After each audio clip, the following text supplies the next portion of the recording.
Red Nation, are we here? The best show for Chicago sports.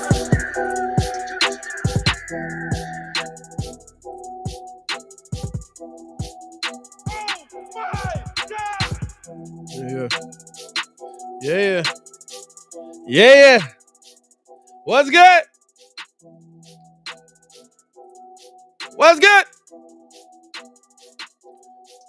Yeah, what is good, everybody? It is your boy, Pat the Designer, back at it again. Appreciate y'all for tuning in and rocking with us as always, man. We are here for another week of daily sports talk on the Windy City Breeze Sports Talk Live. Topics on the channel today, man. Got to break down where the Bears rank among second-year QB teams. Are they low? Are they last? Are they the worst? Are they the best? We're going to get into all that and more. Also, got to talk a little bit about Velus Jones, man. Rookie minicamp underway here. Got to see, is drafting an older rookie a little bit of a benefit to the Chicago Bears? And then I feel vindicated on MVP talk. Everybody here needs to understand that the NBA MVP voting needs to change. We'll get into all that and more on the other side. We appreciate y'all for tuning in and rocking with us. As always, man, hit that like button, subscribe to the page, because we do talk Chicago sports daily on this channel. It's the only channel talking Chicago sports, how Chicago talk. So make sure that you get in tune with us, man. How y'all feeling today, man? How are y'all feeling today? Appreciate y'all for tuning in and rocking with us. As always, man, hit that like button, subscribe to the page. We do talk Chicago sports daily on this channel. It's the only channel talking Chicago sports, how Chicago talk. So make sure that you get in tune with us, man. Make sure that y'all... Push the button. Come on. Push the button. Come on, push the button. Yeah, come on, push the button. Hit that like button, man. We appreciate all the love. How y'all feeling today, man? Chicago summertime shy is on the way. The sunshine coming in through the window. I feel good. Gotta love it. Gotta love it. Shout out to the chat, man. We got Baki in here, ID in here. Who else? Marcus in here, man. We appreciate y'all. Shay in here, our Io Dosumo jersey winner. John in the chat. Steve-O's in the building. Appreciate y'all for tuning in and rocking with us, man, for another episode of the show, man. We appreciate all that love. There's so much, bro, going on over here that So in my household right now, both my wife and little mama seem to have contracted COVID. We're dealing with that. So now I'm running around playing doctor, lawyer, housemaid, cleaning up, running the show, recording videos, all that stuff, man. So if I seem a little bit off, it's because I just made coffee 2 minutes ago and I wasn't able to run up there and get none. But how y'all feeling today, man? How y'all feeling today? I feel like it's a good day. There's a lot to get into on the show today, and so we're going to get into all of that. By the way, make sure that you guys are following us over on Twitter, man. Make sure that you guys hit me up on Twitter. Follow us at the WC Breeze and also at Pat the Designer. And hit us up over there as well, man. Shout out to y'all, man, for the prayers to the fam, man. Appreciate that. Question on the table. And this came in over in the Discord. So shout out to everybody over on the Discord side of things, man. Everybody that shows love over on that side, man, and has joined the Discord. Joining the Discord is free, by the way. So if y'all want to join up in the Discord, man, I'll drop the link in the chat at some point in the show. I'm running a lot of things right now, but I will drop the link in the chat so that you'll be able to join up over on the Discord side of things as well. But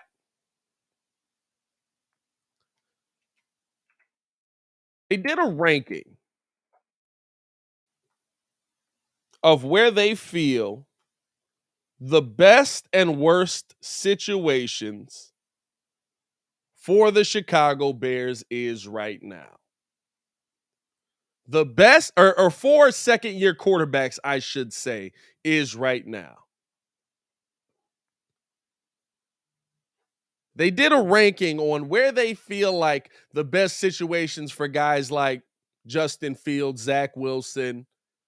You know what I'm saying? And listen, a lot of Bears fans feel like it's just big brain media picking on us, right? Why are they going at us? Why are they picking at us? But let's break it down. Let's talk about it, right? Like, is the Bears a good situation for a second-year QB right now? Is the Bears the best situation for a second-year QB?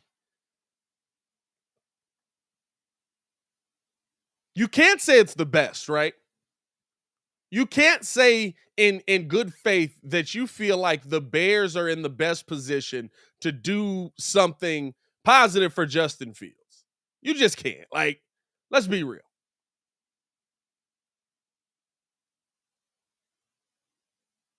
But when I see people say that we're the worst situation for a second-year QB, and I'm trying to find the tweet here. I had that mug pulled up.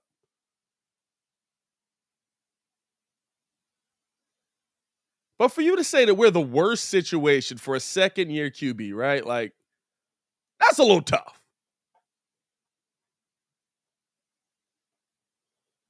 Because you also got to look at all the other situations around the NFL.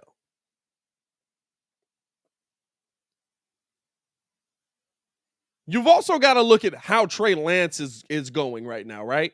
And the tough part about that is Trey legitimately might not get a shot to play.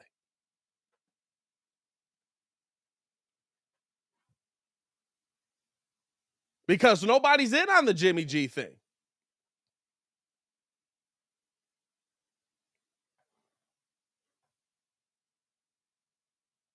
I would put Trevor Lawrence's situation right now on par with Justin Fields' situation. The only difference is that the Jaguars had money to throw at the wall. Ryan Pace did not leave us in a situation where the Bears had money to throw at the wall. And so Poles comes in here. He's in a tough situation. He has to figure everything out quickly, right?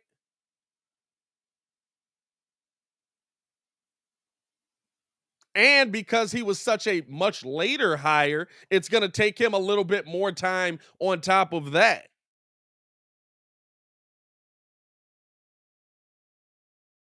To not only get guys in here, attack free agency, get ready for the draft, which I think he did an excellent job at. And let me see here. Here's the tweet here. And we'll pull this up just so everybody can see kind of what we're talking about here.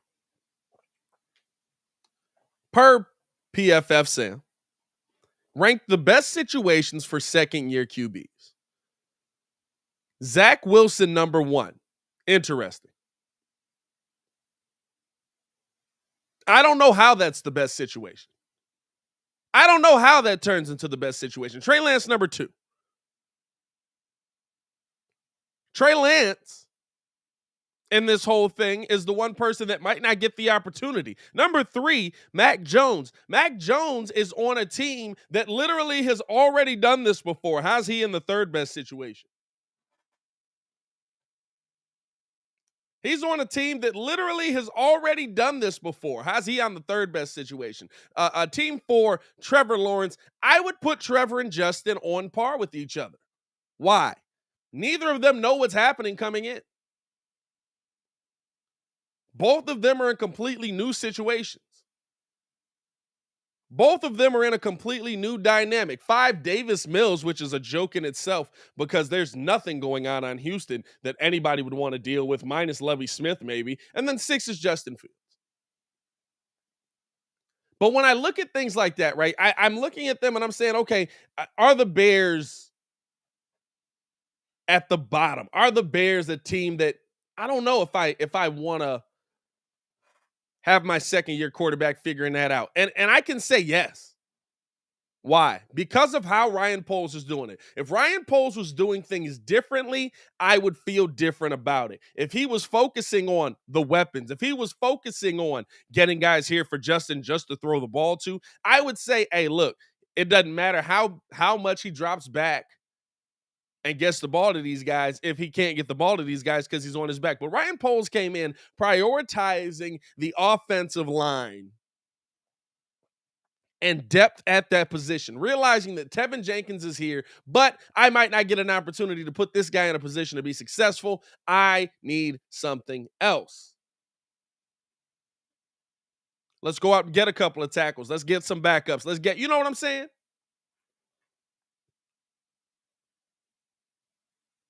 That to me is key in the development of Justin Fields. I've seen very, very mediocre quarterbacks play well behind very good offensive lines. And I don't think that Justin Fields is a mediocre quarterback. You have to get your line good.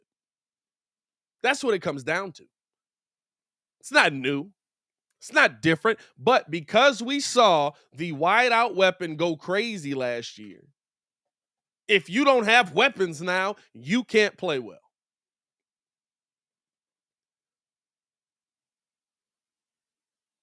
How are you going to develop a young quarterback without weapons? By giving him time to realize and process what's happening on the field in front of him. That's why I feel like I would say if I was going to put it in a position, right? We're talking about 1 through 6, Zach Wilson, Trey Lance, Mac Jones, Trevor Lawrence, Davis Mills, Justin Fields. I would say Mac Jones is 1. I would put Zach Wilson right now 2, right? Because I feel like Zach Wilson has a couple of pieces that can be nice weapons. Not to say Zach Wilson's going to take advantage of that situation, but he's got a couple of pieces that can be nice weapons. He's got a decent offensive. He's got a pretty good offensive line, actually, that can stand in front of him and keep him alive. But he's got to take advantage of his opportunities in this situation. 3, I'll go Trevor Lawrence right now just because they have a better situation and more money to spend, and they spent it this season. You know what I'm saying? It's all about what you do with your capital. The fact that they came out, and no discredit to them, that's what you're supposed to do around your second-year QB. That's what you're supposed to do around your second-year QB, right?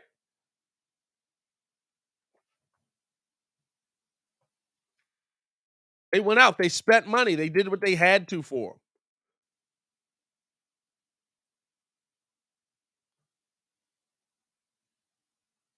And how did that work in his favor? We'll see. These guys still got to take advantage of that, right?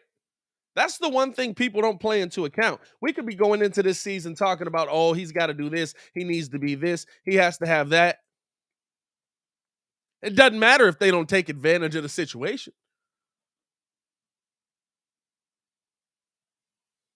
To me, can the Chicago Bears take advantage of the situation that Justin Fields is in? That changes everything.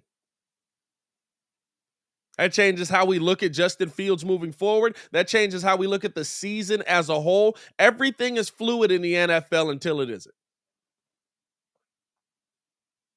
Everything is fluid in the NFL until it isn't.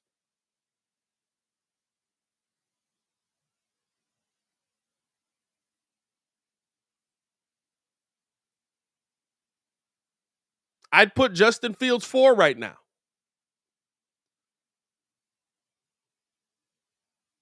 To me, Justin Fields is 4. Because I feel like there's a lot of ifs on this team. There's no doubt about that. There's a ton of ifs on this team. If the offensive line plays better, if Justin Fields can get the ball to this guy, if the Chicago Bears can play pretty good defense, right? There's a lot of ifs on this team. There are. But by no means do I look at this as a situation where I say that the Chicago Bears are the worst situation for Justin Fields or for a second-year QB in this sense of it, right? Because it's all about how it plays out. It's all about how it develops. It's all about how Justin attack. Because here's the thing, right? If Justin in a competent system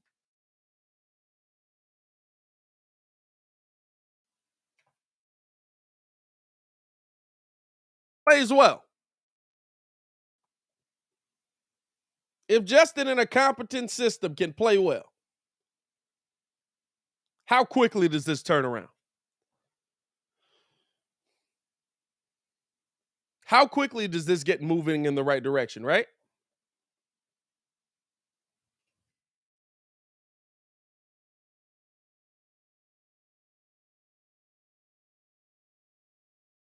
That's the NFL.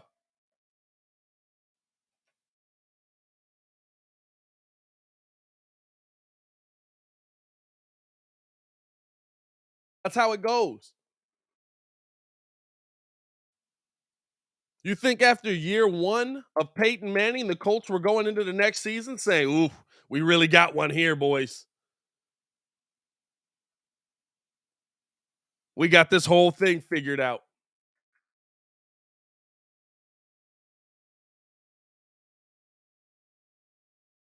Oh, they didn't know what the heck he was.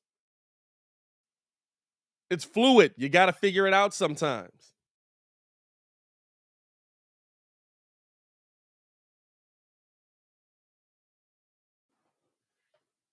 How do you get to that point? That's all you need to know. Hey, how do we get here? How do we get to the point where we feel good about what Justin Fields brings to the table? How do we get to the point we feel like Justin Fields is at the point where he's protected now? And the tough part about it is, right, you might have to pay him before you feel good about that point. That's where the question marks come in. But by no means, right, I feel like people are in this mindset of you've got to win a Super Bowl in his rookie contract for you to feel good about where he's going to be paying him. That's not the case. Joe Burrow is the anomaly.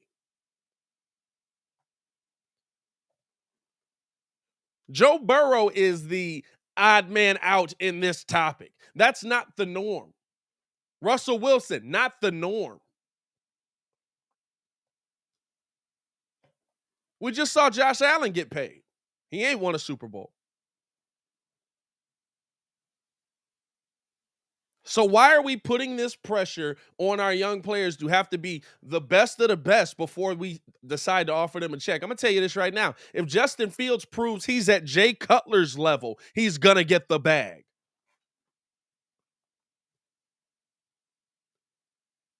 Unfortunately, because you're behind the eight ball, you're in a situation where you're probably going to pay Justin Fields before you know if he's really, really that dude. Before you know if he's the Super Bowl caliber quarterback. I don't think he's going to be bad. It would surprise me. I would be thoroughly surprised. Mark it here, whatever the date is right today. May 9th, 2022, 11/18. I would be thoroughly surprised if Justin Fields is bad at football.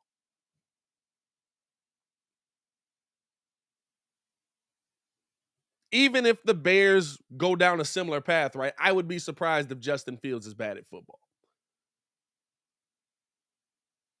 I'll continue to say this. Expect an astronomical jump from the Chicago Bears this season offensively. 17 points is historically bad.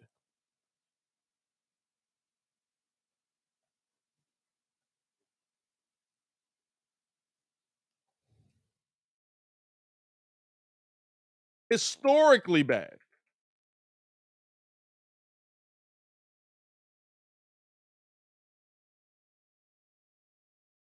It's almost unheard of.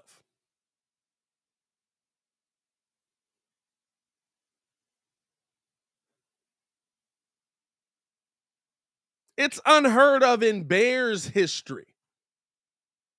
That's what I mean by historically bad. Like, you have to go back quite a few teams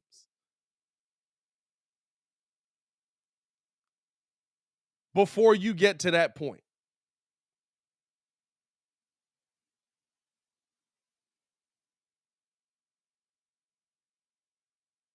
Like, understand, the Chicago Bears scored 16 touchdowns last season. They scored less touchdowns than there are weeks in the season. They gave up 31.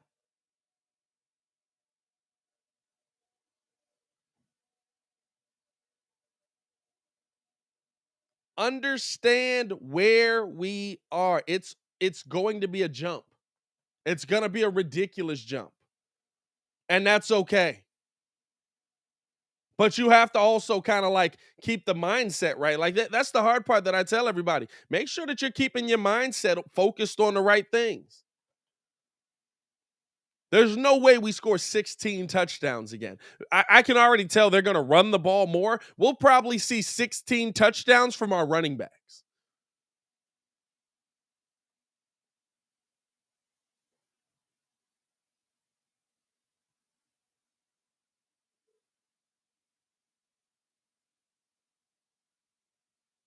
Like, that's mind-blowing, dog. When you look at how bad Matt Nagy was, you're going to see a jump. And so to say that it's the worst situation for a second-year QB, I can't get on board with that. I can't get on board with that. And I do find, and I know everybody's kind of like, oh, you brought in the defensive coach. Why would you bring in a defensive guy? Who cares what side of the ball he is? Is he a good head coach? He's not calling plays. Everybody always does, though. You're bringing in a defensive-minded head coach. You know when that matters to me? If he's calling plays. Because if he's calling plays, that means that he's more so in the meeting rooms focusing on what the defense is doing than he is on the offense. Lovie Smith called plays. Guess where Lovie was? Lovie was with his boys on defense. That's why they loved him.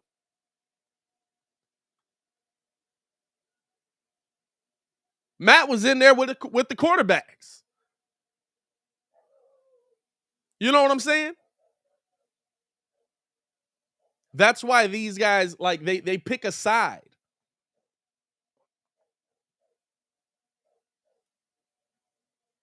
Coach Flus said, I'm coming in here to be the head coach. Y'all call y'all defense. Y'all call y'all offense. I'm overseeing everything. We're going to put people in here who are in a position to do things well.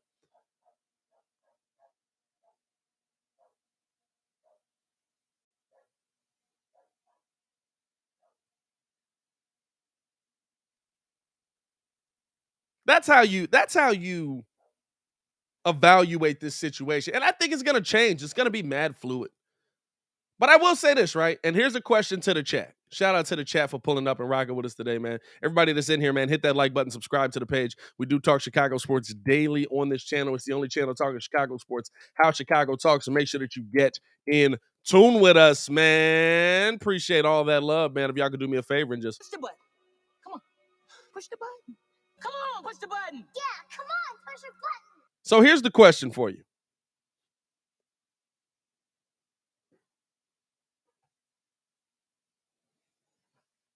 We heard the rookies talk this weekend. And the question came up about Velus Jones. Do you feel like being an older rookie is an asset to you? And literally the thing that we've heard from Luke Getsy, a lot of the coaches that have been in the building on the offensive side has talked about how Velus Jones has come in. He's a student of the game. He's ready to work. He's trying to figure this out.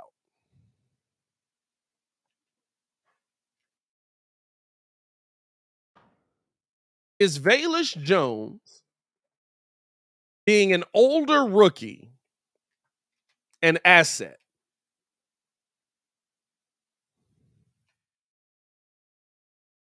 He's coming in 25 years old. He's absolutely not coming in very young. Is Velus Jones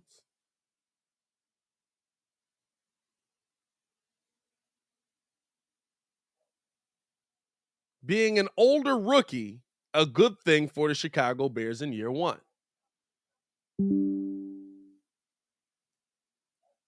And shout out to Soul Search coming in with the hate early.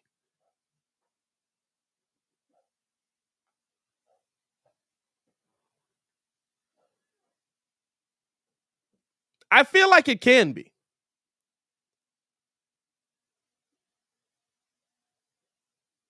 I feel like it can be. And here's why. We see a lot of these guys come in younger, raw talent, trying to figure it out as they go, trying to adjust to the league. Not to say Velus won't deal with some of those same things.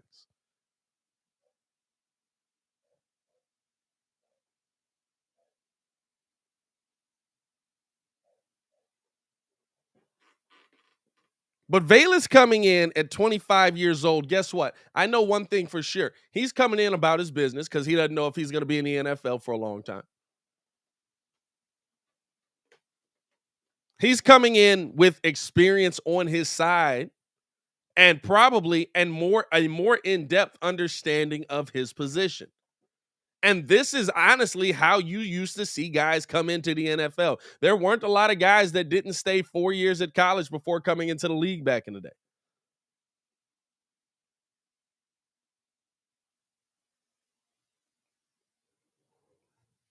When you see guys come in pro ready and they're able to make an immediate impact, it's usually a lot of guys that stay a little bit longer at college.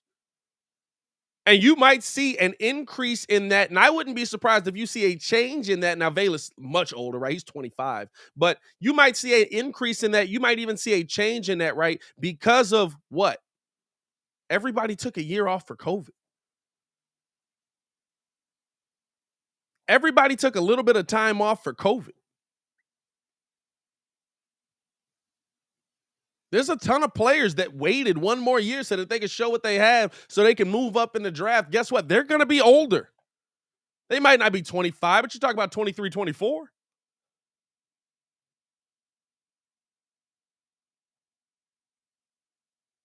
Youth is great if it can help you right now. But when you start getting into second and third and fourth rounds, don't be surprised if moving forward, you start to see some of those guys that stay a long time in college. Why? Because they're able to contribute right away. And being able to contribute right away in the NFL is more important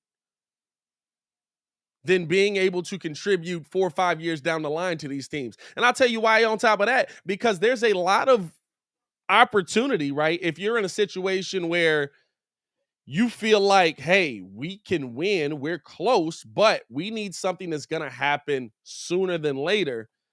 Velus Jones being 25, being able to make an impact right away, coming in with a grown man's body.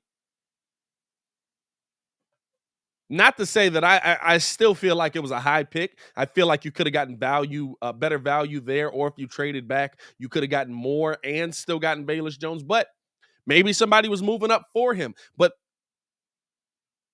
NFL lifespans are 3 to 4 years. I believe the league average is 3.5 years. If the league average is 3.5 years and I draft somebody that's out of here in 3.5 years because they weren't able to catch on quick enough, what's that mean? What's that matter? Right? Hey, guess what? Kevin White was young. Never played it down, really. Didn't play much.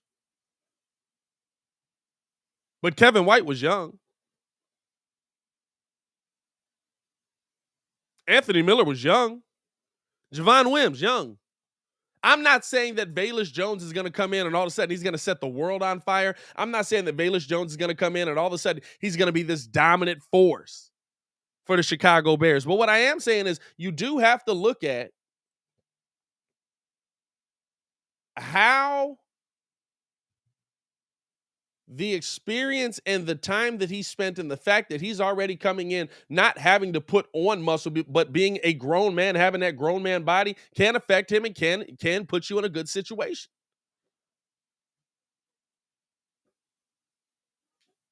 Y'all let me know in the comments, man. Is Velus Jones being older a good thing for the Chicago Bears? I think that it can be. I don't think that it's something that just, oh, he's failed. That's a failed project.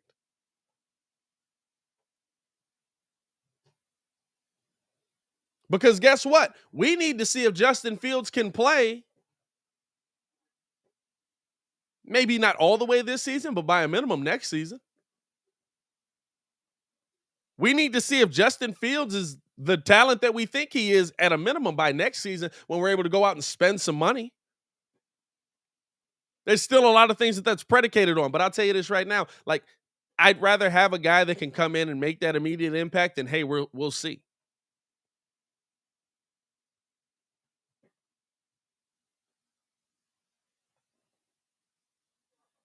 Would I rather have Velus be 22 and all of a sudden we're going to be, hey, by the time he's 25, Justin's going to have it together. They're going to have this rapport. They're going to be ready to go. They're going to make, yeah, I would.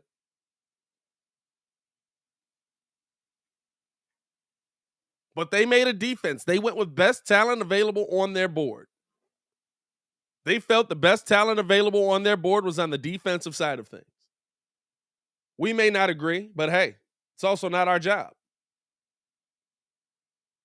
They felt like the best talent available was on the defensive side of things over the wide receivers that were on the board. So guess what? Hey, we're going to keep it pushing. We're going to find a way to get Justin some help now.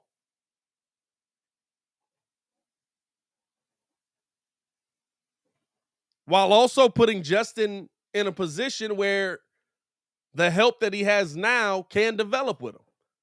He's 25, not 45. Those are two different things.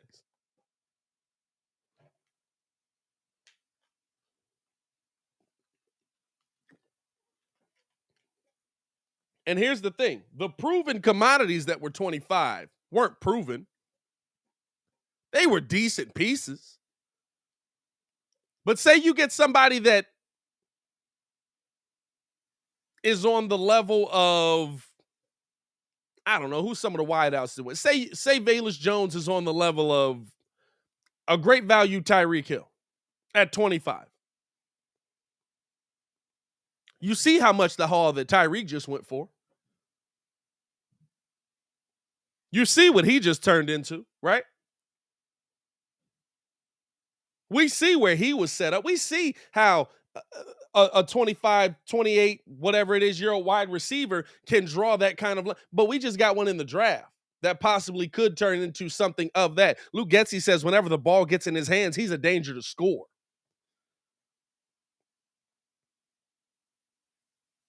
And you don't have to do nearly as much to put the ball in his hands.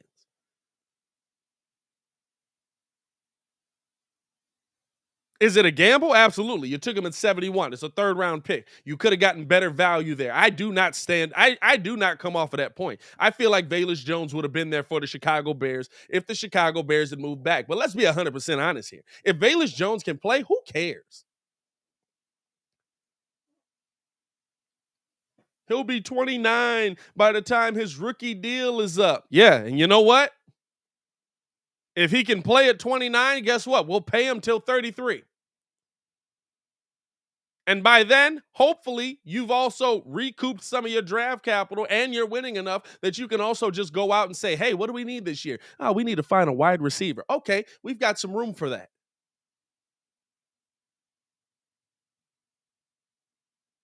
I respect Ryan Poles for making it work with what's there. I respect Ryan Poles for making it work with what's there. Ryan Pace left nothing. We had peanut butter, no jam.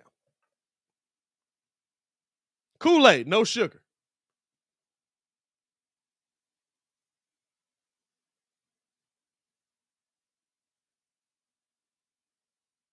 He left us with cereal and just enough milk to just wet it, but not enough to actually make it float.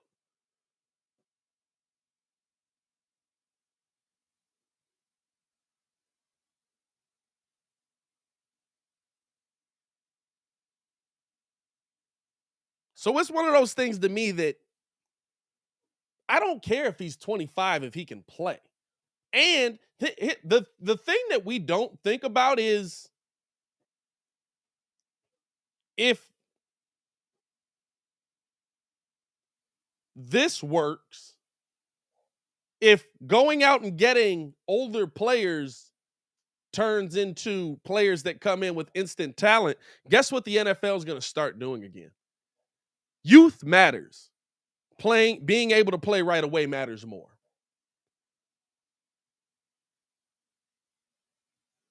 Youth absolutely matters. Having youth on your team, not being the old, that matters. But having players that can play on your team right away matters even more.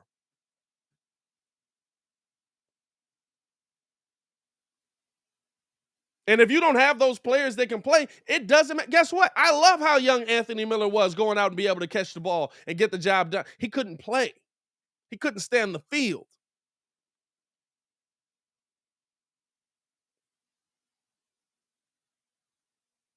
Javon Wims right now is like 27 years old. Is he on a team?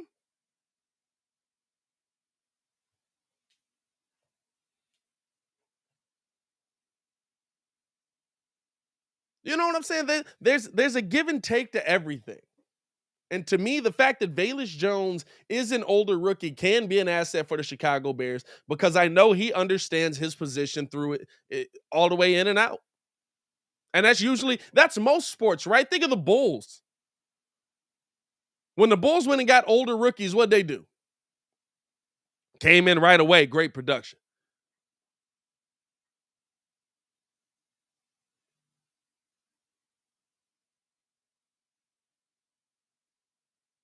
When you go get those really young players, you have to wait for them to figure out what the heck's going on, not only in the game, but also with their body as it continues to develop and get stronger. And not only just with their body, but also with their mentality so that they can be like, hey, I got to go from being a kid that's just having fun and excited to be getting paid to play the game that I love to no, this is my job. I do this for a living. I do this every single day. I have to look at this and focus in on only this.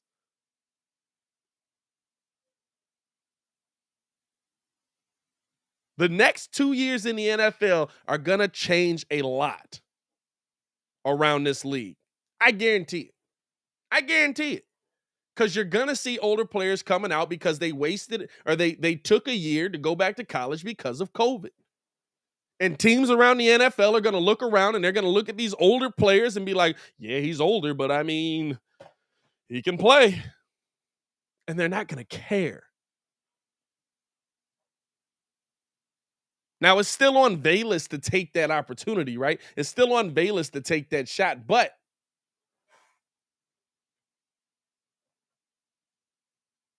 do I feel like his age is a detractor or it's a good thing? I would say it's more of a good thing than it is a bad thing.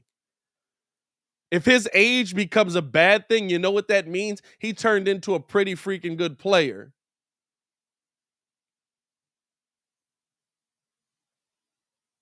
And now we're upset because he's 25 or he's 29 years old and we got to pay our 29-year-old player who's only been in the league 4 years instead of having to play our 25-year-old player who's only been in the league 4 years.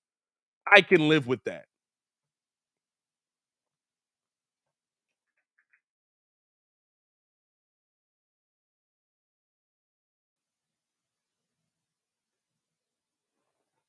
Hey, man, we got to get into a little bit of this NBA MVP talk as well. I appreciate the love, man. Hit that like button, subscribe to the page. We do talk Chicago sports daily on this channel. It's the only channel talking Chicago sports, how Chicago talks. So make sure that you get in tune with us. I do appreciate y'all for pulling up and showing love, man. I'm just trying to survive the vid in the house right now, man. We got mad vid in the house right now. Wife's got it. Daughter's got it. So I decided to come down here with y'all, man. We in a safe space right now. I have yet to catch it, but the odds are against me.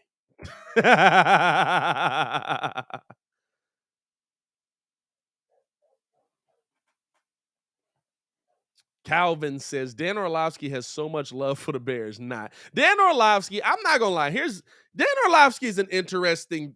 He's so interesting, dog. Because I feel like it's us with Detroit, but that's him.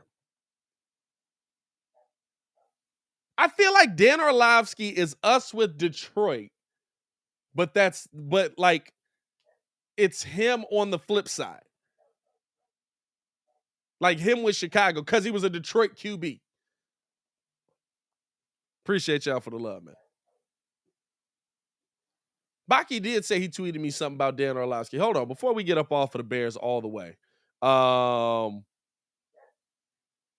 Let's see what Dan had to say, because I'm sure it's something dumb. Former NFL quarterback, according to Daniel Greenberg. Let's pull this mug up, man. Let's share the screen out here. We doing big things on the show, man, making it look real professional. I'll react to this live here.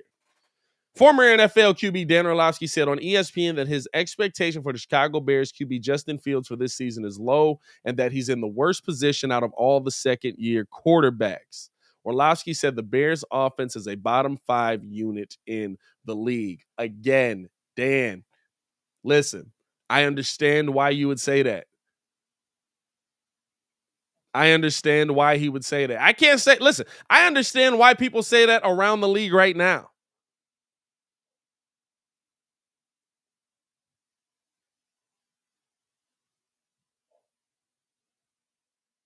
But dog,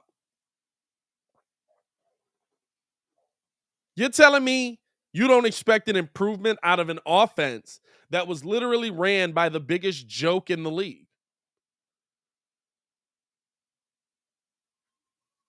You don't expect an improvement out of an offense that literally was ran by one of the worst head coaches in NFL history for the Chicago Bears, who was an offensive guru. Come on, dog. An offensive guru. Never had a offense above 29, I believe. Mr. Offensive Guru.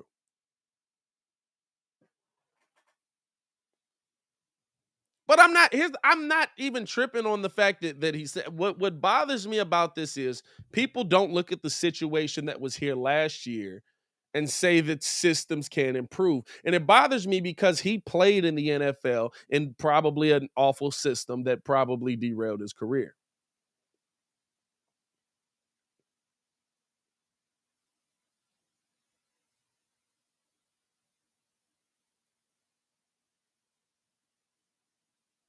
And again, I showed y'all the quarterbacks in second year situation. What does Davis Mills have going for him? What is Davis Mills gonna do that's gonna all of a sudden put the Houston Texans in this great offensive position?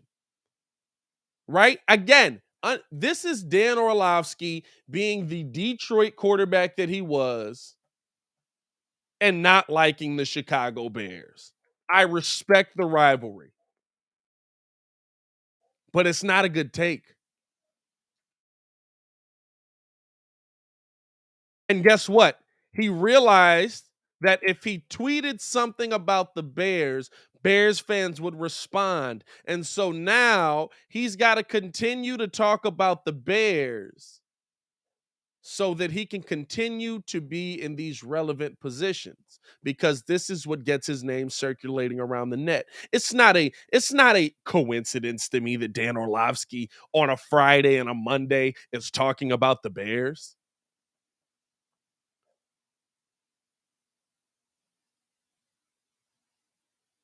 When has Dan Orlovsky talked about the Bears?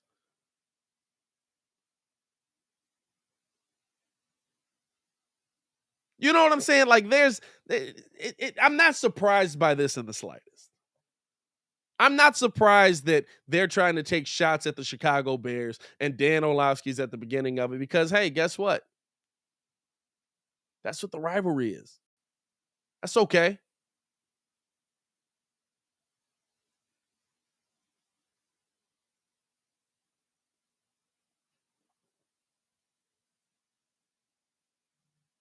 He started his career with the Lions. Guess what? They train you to hate the Bears. That's okay. But to say that Justin Fields is in the worst position out of all the second-year QBs, that's just a bad take.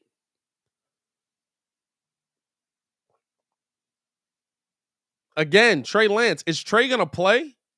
Trey's in a position where he doesn't know if he's the starting QB yet. You know, we kind of had this conversation, but it's interesting to me when you look at it because You're seeing people on the national scale look at it very differently. I could see the Jets. I'll give them Zach Wilson. I could see the Jets having success if Zach Wilson takes a step, because I feel like there are pieces there in place that make him put him in a better position. But we know what this is. What gets Dan Orlovsky blowing up on Twitter?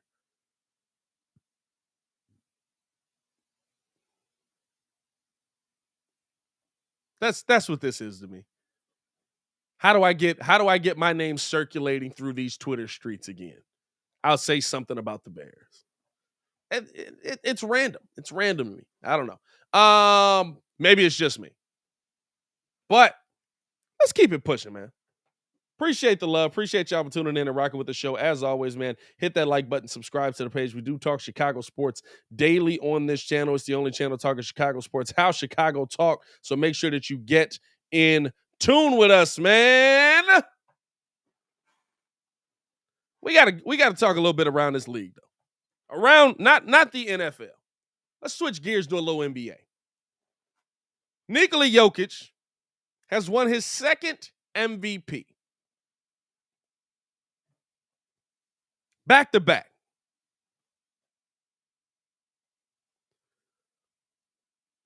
Not to say that Jokic by any means is a bad player.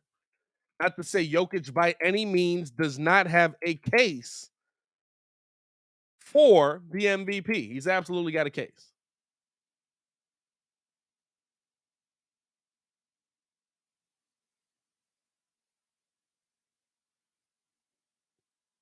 But the numbers wouldn't say he does. I would say, in my opinion, what we saw in the second half of the season from Joel Embiid at a time where he had to become the number one because James Harden is essentially a number 3 at this point, wouldn't say he is.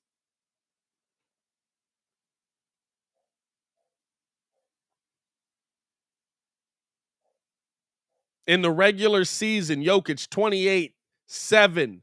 7 is crazy. And 13. 28, 13 rebounds, or 27.1, I'm sorry. 13.8 rebounds, 7.9 assists. Let's give him 8.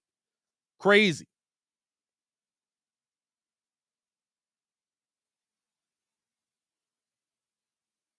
But Joel Embiid this season was nothing to scoff at, especially at the end of the season. Joel Embiid, 30 points, 11.7 rebounds on 49% shooting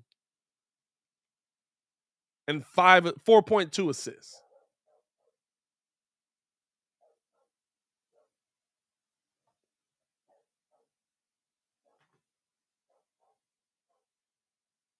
That second half of the season, to me, solidified a lot for Joel Embiid.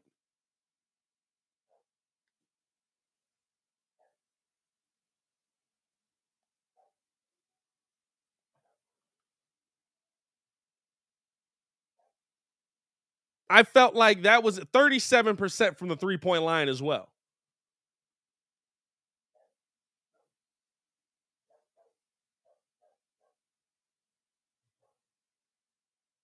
I felt like that was kind of closing it out. And at a minimum, right? No Giannis love?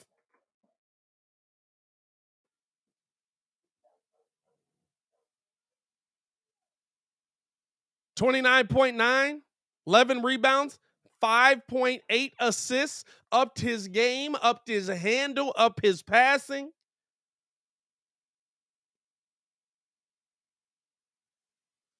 $55% from the field.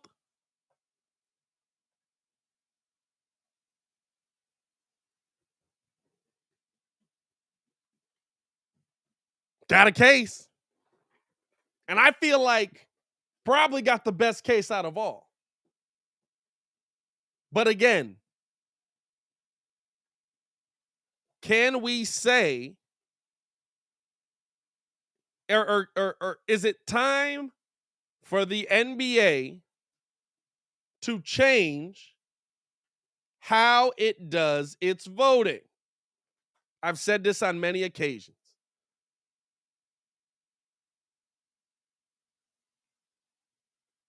Is it time to change how the NBA does its voting for its awards? We've had controversy with every single award in here. Martin said, quit crying, dude. Hey, Martin, go watch another show. This ain't crying. This is making a case.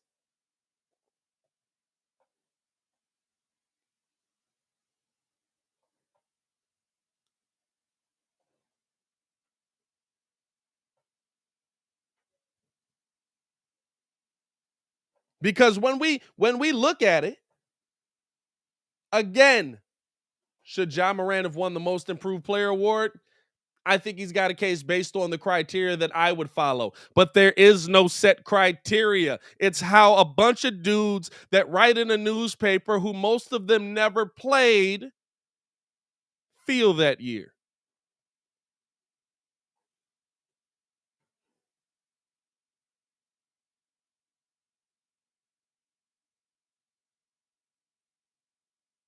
It's not based on did Joel Embiid have the best season.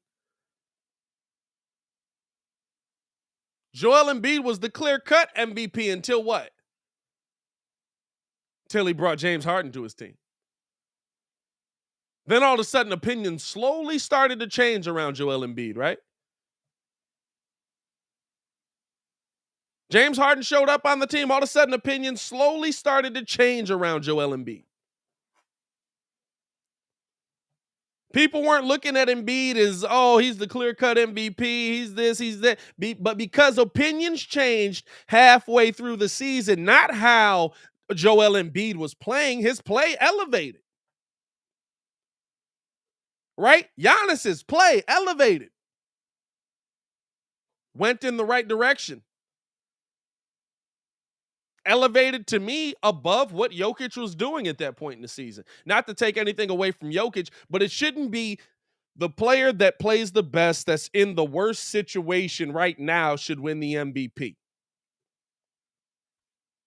The MVP should go to the best player around the league. You have to find a way to make it a formula. All of these awards. All of these awards. I'll give y'all a better one. The NBA scoring title doesn't go to the person that scores the most points.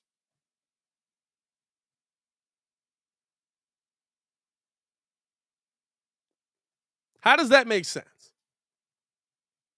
Take it away from Jokic winning MVP, all that. Like, listen, shout out to Jokic. He got it. I love him as a player.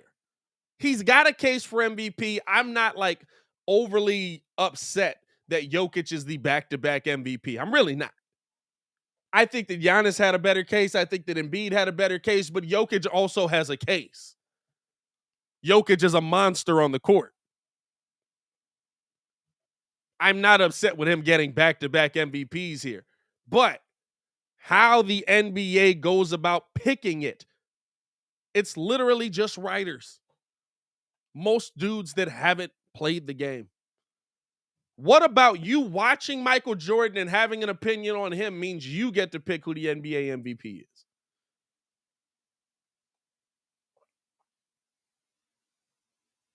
It makes no sense. Again, I'll go back to this one. Just different awards. This is how all the awards are picked. The scoring title doesn't go to the person that scored the most points in the NBA. How does that make sense?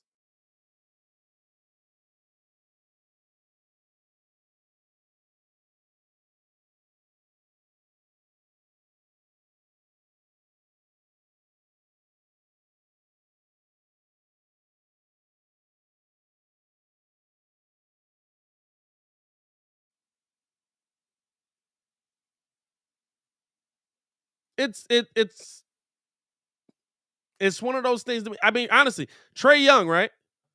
Now, he didn't average the most per game, but Trae Young, scored 21,055 points. He should win the scoring title. He scored the most points.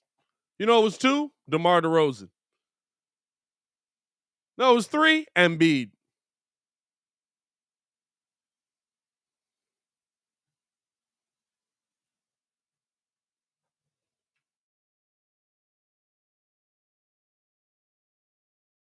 We're picking these things based on opinion, not based on the production people put on the floor. And the only difference there really is that it's not a ton of difference between Embiid and Trae Young. But the difference there is, hey, Trae played more games and was able to score more points. That's who should get the scoring title.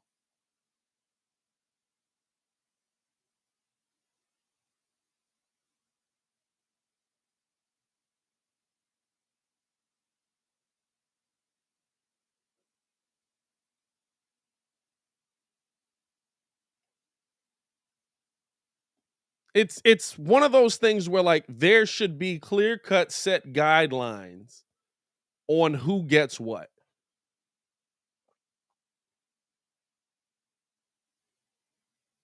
There should be clear-cut set guidelines on who gets what. And the NBA just doesn't have them.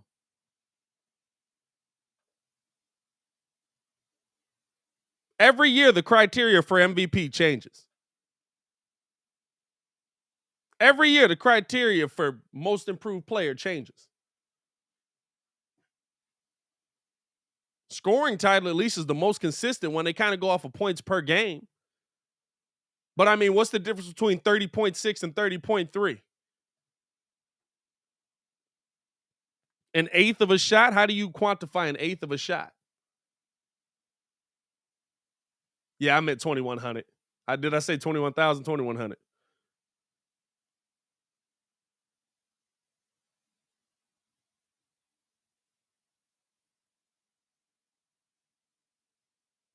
We have this same debate every year, and maybe that's all it is, right? Maybe they're just putting these topics out there so that we can come in here and we can be upset that somebody didn't get the MVP that we felt should have get the MVP, and that the players can create conversation. But I mean, honestly,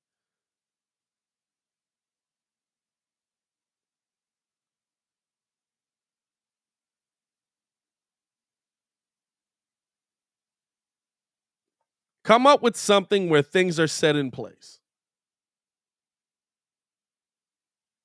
Consistent.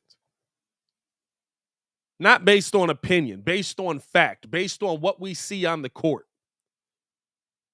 Come up with some kind of metric. There's a million Harvard kids out there. I don't know about a million, but there's a lot of people that are much smarter than me that can come up with a little equation. You got an equation for everything else. How do you come up with true shooting percentage? I don't know. Who came up with that? What's his shooting percentage? No. What's his true shooting percentage? What? It's what he shot. No. There's better numbers to find out what his real shooting percentage. What?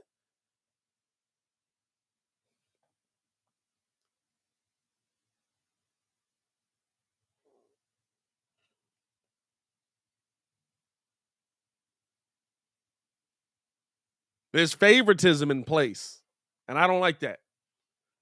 Whatever's the best story. There was a point in time. Here's the thing. There was a point in time where DeMar DeRozan legitimately could have won the MVP. And what did I say? He might win it because it's the best story.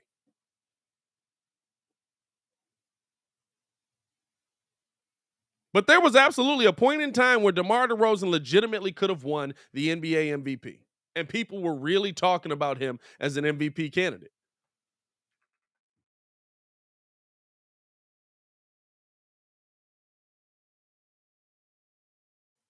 But even as Bulls fans, we could watch what the other guys around the NBA were doing and saying, hey, listen, I love DeMar,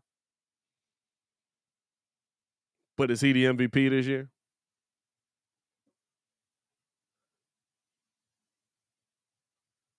So I don't know, man. I feel like the NBA misses the target on that a lot.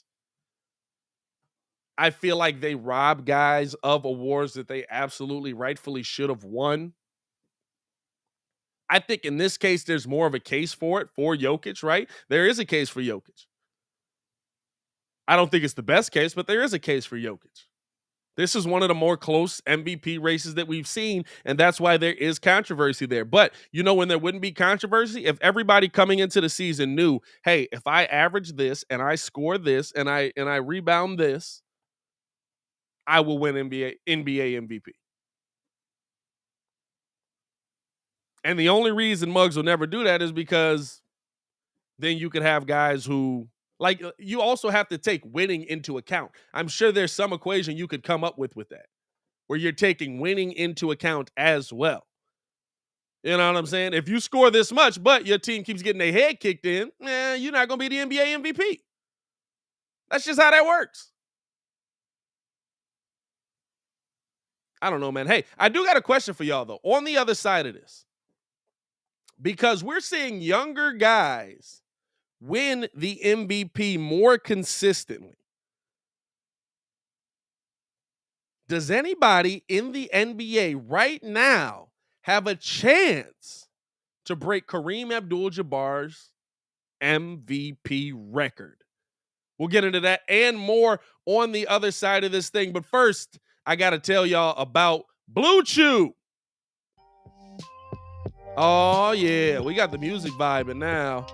Uh-oh. Hey-oh. What's good, man? It's time to dig yourself out of that winter hibernation. Spring is here, and it's time to get sprung with Blue Chew. That's right. This episode is sponsored by Blue Chew. Guys, confidence can take you far in life. It also can help you in the bedroom, especially when it comes time to step up to the plate. That's where Blue Chew comes in. Blue Chew is a unique online service that delivers the same active ingredients as Viagra and Cialis, but in chewable tablets and at a fraction of the cost. You can take it anytime, day or night, so that you can be prepared whenever the situation arises. You know what I'm saying, fellas? Here's the thing. The process is simple. You go to BlueChew.com to sign up, consult with one of their licensed medical providers, and once you're approved, you'll receive your prescription within days. Best part? It's all done online. No doctor's visits, no awkward conversation, no waiting in line at the pharmacy. Blue Chew tablets are made right here in the US of A, and so guess what? They're prepared to ship direct to your door in a discreet package. So if you can benefit from a little bit of extra confidence when it's time to perform, Blue Chew can help. And we got a special deal for our listeners. Try Blue Chew free when you use the promo code Windy City at checkout. Just pay $5 in shipping. That's BlueChew.com. Promo code Windy City to receive your first month free. Visit BlueChew.com for more details and important safety information. And we thank Blue Chew for being a sponsor of the show. Appreciate y'all for tuning in and rocking with us as always. Like I said, make sure that y'all hit that like button and subscribe to the page, man. We do appreciate all the love that you guys show to the channel. I know it's must to come in here every day, man, and look forward to us Monday through Friday. There's some days that we've missed, and they be like, man, what's going on with that? So if y'all are in here right now, man, just go ahead and Push the button. Come on. Push the button. Come on, push the button. Yeah, come on, push the button. 67 people in here, 43 likes, man. Let's get that thing up to 60 plus likes, man. We do appreciate all that love. Also, we drop content throughout the day, man. We're going to be dropping content on the backside of this. We're trying to drop a video every day. We've said at 5 o'clock. I'm going to start saying around 5 o'clock, but our goal is to drop it at 5 o'clock, but sometimes life don't permit it. I will update y'all if it won't be at 5 o'clock, but every day we try to drop a video at 5 p.m. So tune in with us on that. We're going to have some good content coming to you from that side as well. Here's the question to the chat. We have two back-to-back MVPs right now that are both young. Giannis won it 2 years in a row. And then Jokic has won it 2 years in a row. Giannis right now is 27 years old. Nikola Jokic right now is 27 years old. You would think that they've both got time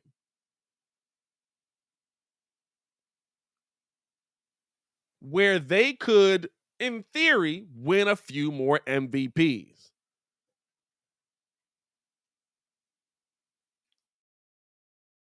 Will anybody ever break the record that is currently held by Kareem Abdul-Jabbar of 6 MVPs?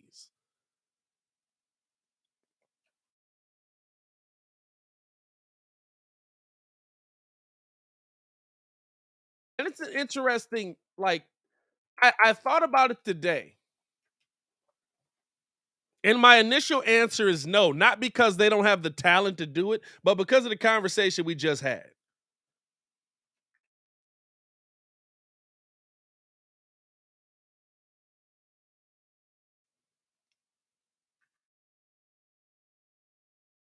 I don't think that people will vote for somebody to win that amount of MVPs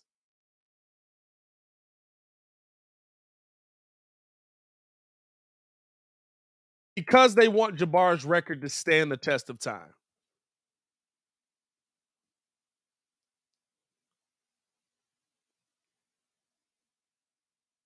But right now, in my opinion, we could be talking about Giannis as a 3-time MVP winner, and he's 27. I don't think that his name will drop off the map in the MVP race anytime soon. If Giannis is able to play at a similar level like LeBron has, I don't know if he will, but if he's able to play at a similar level like LeBron has, he's got 10 years left. If he's not, he's probably got 6? Could Giannis win 4 MVPs in the next 6 years?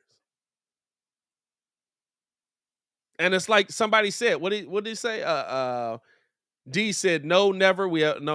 That's a good comment too. We have too much talent and there's more talent coming. Oh no, All Day said, the main problem is voter fatigue. That's it right there.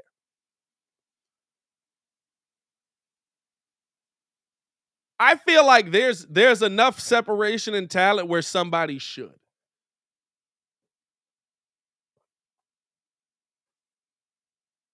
I feel like there's enough separation in talent where somebody could. But I don't believe anybody will ever vote for somebody to win that many MVPs again. Mainly because there are some records that people feel like you can't have.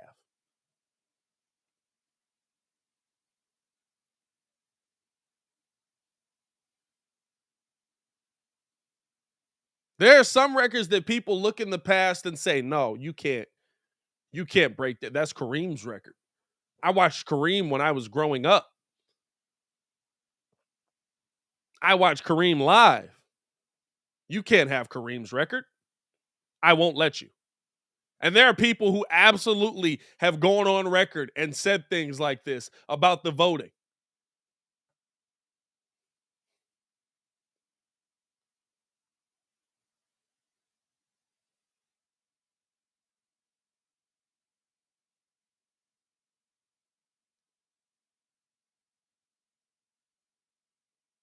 And that's I don't like that.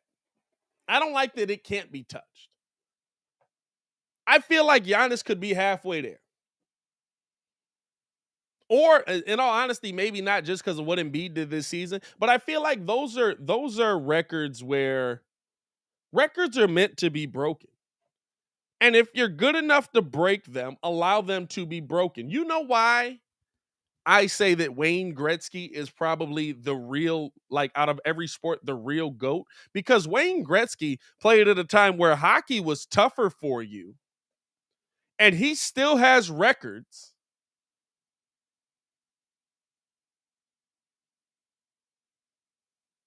that the Chicago or that the NHL can't touch.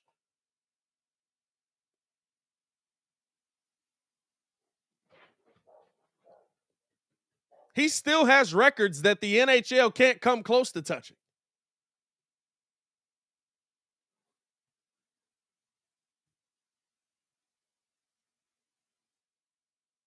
That's why, to me, Wayne Gretzky will always be the GOAT. But you're telling me that Giannis can't get the opportunity to break these it's like what Ruben say? Once you went over 2, you fall off the MVP list. That's a fact. Brian could have won the MVP how many times? What's he got? 3? Brian has 3, right?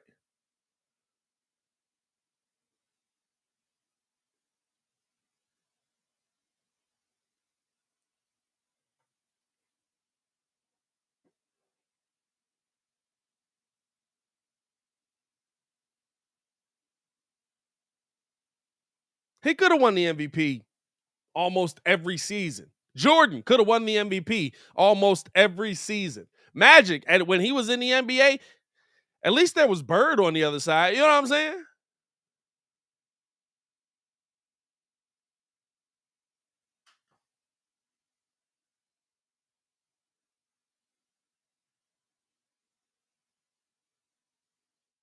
But it's okay for some of these records to be broken. And the people that are making the decisions on that don't feel that way. And to me, that's a clear-cut bias, right? That's not what sports is about. The reason that I don't view figure skating and gymnastics and stuff like that as a sport is not because they're not athletic. It's because if somebody doesn't want you to win that day, guess what? You're not going to win.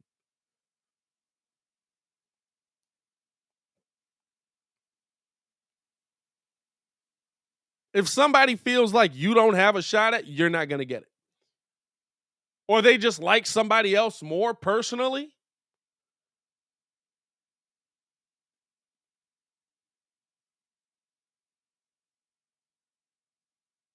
That's the part of the game that kind of irks me, as you can tell. That's the part of the game that, to me, I look at and I say that's a failed part of our game, because I feel like Giannis is the kind of player that absolutely could break Jabbar's record, but he won't. And I don't think that anyone ever will, because of those same things, because of those same ideals. Now, here's the thing, right? I can't say anyone ever. Maybe when we get a little bit farther away, when we get like past, not to say like, I mean, I guess, yeah, technically to say like when they die off, when the dinosaurs die off, that are just so stuck to these ideals of the previous NBA, you might see a change in that situation.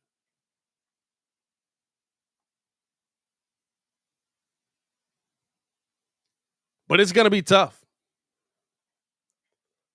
It's definitely going to be it's definitely going to be like, you'd have to have somebody come in. I think the thing with Giannis too is he didn't come in on fire. He didn't come in where he was the best player right away, right? Like Giannis probably, if he had maybe caught fire a little, what did Giannis catch fire? Really, year 3, year 4 started like, you were like, oh, this is that dude kind of. If he had that right away, he might even have a better case for it then.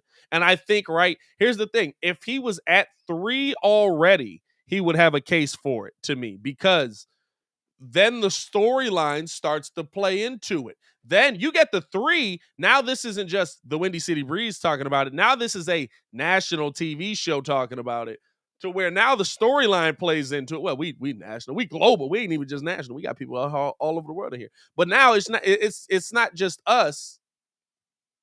It's the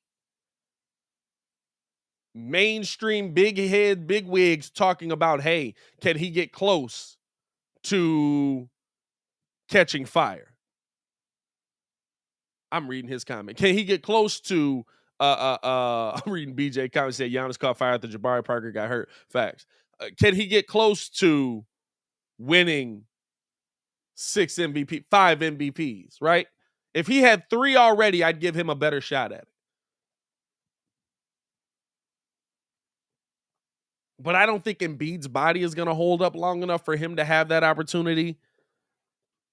I think there's going to be too much of an overlap for some of the guys that are young that could do it right now, right? Like Ja Morant, I expect to win a couple of MVPs at some point in his career. But I think by the time he gets to that point where people are talking about him as an MVP, which they were this season, but like a legitimate MVP all year,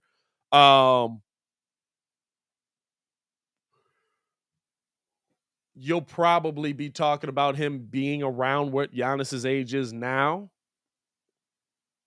So I don't think that you'll see him have a great opportunity to get to 6. Like that's a long 6 MVPs is a lot.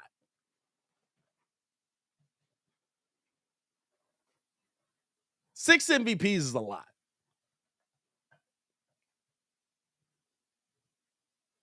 All Day says, to play devil's advocate, there are a lot of people who have recency bias. One could say the talent is actually stretched too far compared to what you saw in the old days. That's true. There is that, right? Like all of a sudden, Russell Westbrook's a bad basketball player. You know what I'm saying? Like there is that. Like now Russ is the worst player to ever touch a basketball. Like no matter what you see this season is what dictates how you feel going into next season. For a lot of people, I force myself to not be that way. I legitimately do, because I look at Russ this season, I'm like, it might have fallen off. But then it's like, why? Why did this happen? Like I do that with most players in the NBA. I'd probably do that with every player in the NBA. Because when people have a down season, I'm like, why did they have a down season? What's the reason around it? Nikola Vucevic had a down season this year. Why? Well, there was a 6'3" shooting guard standing next to him playing power forward, and so there was a lot of back screens that he didn't get. Why did he have a bad season offensively? Oh, well, he's got that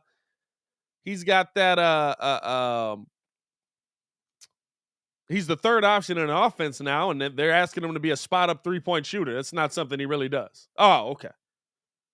Like, I force myself to see, like, why did this happen? Recency bias is definitely a thing, though.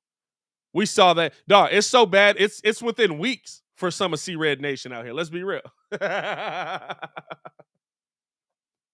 It's within weeks of some of C-Red Nation. You have a good stretch. Kobe White's the greatest player of all time. Kobe finished the season. Now he's out of here. Like, wait a minute. Listen, I'm definitely not on greatest player of all time. I'm probably close to he's out of here. But let's actually look at the season. D's got a good one. Only person I give a chance for 6 MVPs is Luka. Luka is young enough to me, but he's got to start winning them now, right? I think for you to get to that point, you have to start winning them at a point where you have 3 or 4 by the time you're 26 and the storyline comes into play. Storyline's everything. DeMar DeRozan could have won MVP this year if he kept up what he was doing. And he broke a Wilt record. Storyline means everything.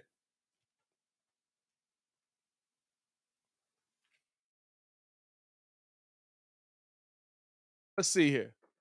Luka is how old? I know he's stupid young. 23. Luka is 23 years old. Luka would have to win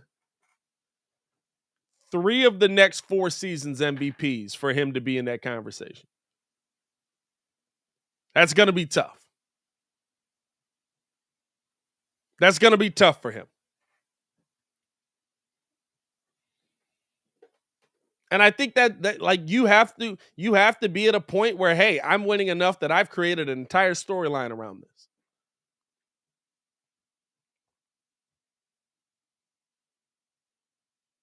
And he's in Dallas.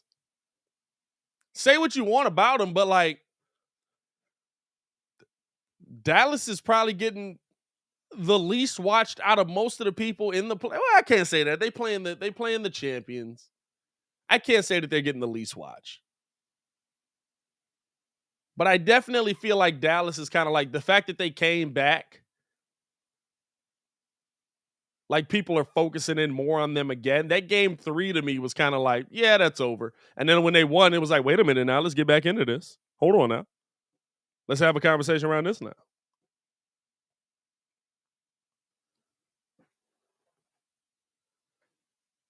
Appreciate all the love, man. I don't know. I don't think it's gonna happen. I don't think anybody will ever break Kareem's record because I think people are gonna stand in the way of it. And that's a problem, clearly. Hey, question for y'all. Again, what the heck is going on with these NBA fans? I don't know if y'all saw this story over the weekend as Chris Paul had fouled out of the game, who he's been playing awfully in this series, hasn't he?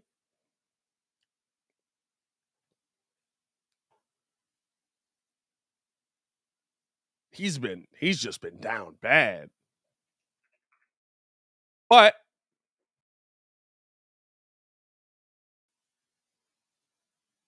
ends up sitting, I think at this point he was fouled out of the game and has to deal with fans putting their hands on his mom and wife. What is wrong with y'all? Why can't we just go to the game and watch the game and enjoy the game? I'm not gonna lie to you, bro. Like, if I'm a fan, and here's the video. Here's Chris Paul's response to it here. Let me see. I gotta make sure the site unmuted. All right, we good. Here's Chris Paul's response to it here after they're removing the fan.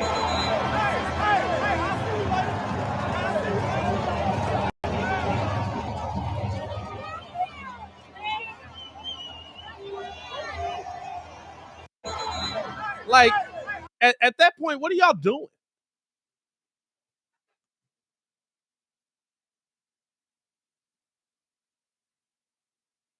Like, I'm gonna be real with you. And here was his response on Twitter as well. He says, "Want to find players for saying stuff to the fans, but the fans can put their hands on our families. F that." I mean, listen. These are people. These are husbands. These are sons.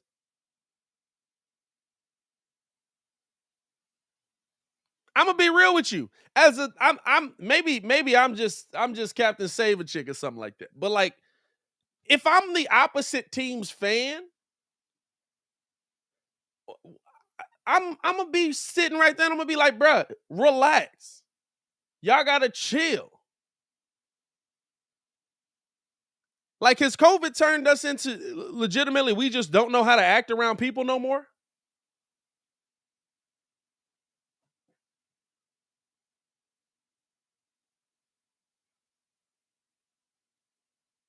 Like, what are you doing? For me, I absolutely would have been in that mug and I'd have been like, hey, my boy, you got one more time to mess with them, or me and you gonna have a problem. Maybe that's just me. Maybe that's just how I was raised, right? You don't let people just do anything they want to do. You don't just let, I don't know. But I absolutely would have had to stand up and say something. Like, I'm not even okay. I don't even know. He looked like a kid. He looked like he's like 17, 18, something like that, 16, 17. And I don't know, was that his girl, his mom with him? If that's his mom, or if that's his girl, he's into the older ones. He said Happy Mother's Day for real. But here's my problem with you. Nobody else around y'all saying nothing. Y'all just letting this happen? Why? Because they're opposing teams' fans?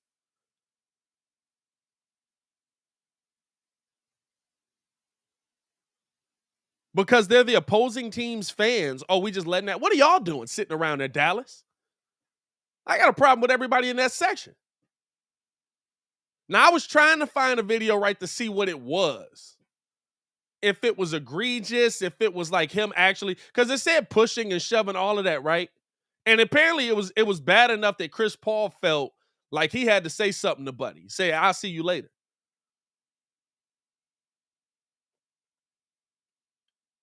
But was it like, y'all losing? You know what I'm saying? Like, I was looking for that video to see what it was. But if it's to the point where Chris Paul feels like, hey, we might have to, I might have to handle something. Like, that's a whole different situation. These players' families should feel safe enough to come sit courtside of the game.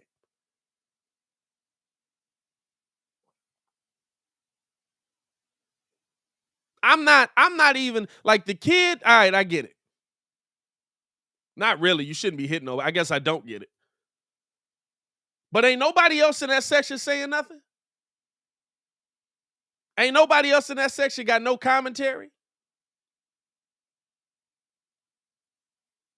You not telling Buddy to chill out and sit down?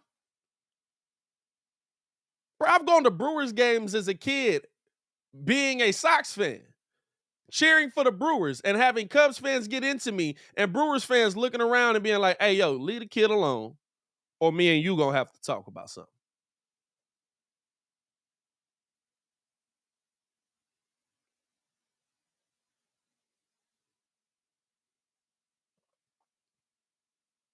I can't rock with that, bro. I can't vibe with that. It's not in my blood. It's not how I was raised. It's not. And first off, learn to keep your hands to yourself. What are y'all touching for? What are y'all pushing on people for? And what are you pushing on women for? You cluck? Goofy mug, man. Mugs like that get on my nerves, bro. Appreciate your opportunity. I just had to talk about that, man. As far as the game goes, man, Dallas really making it interesting.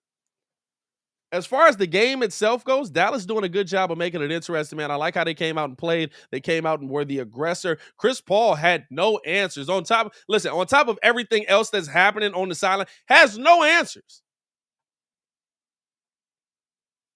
Chris Paul struggling all of a sudden versus that Dallas defense. Here's the thing, right? 2 uncharacteristic games for Chris Paul back to back. Stephen A talked about it on the broadcast as well. It was the game before was the first time Chris Paul had ever had 7 turnovers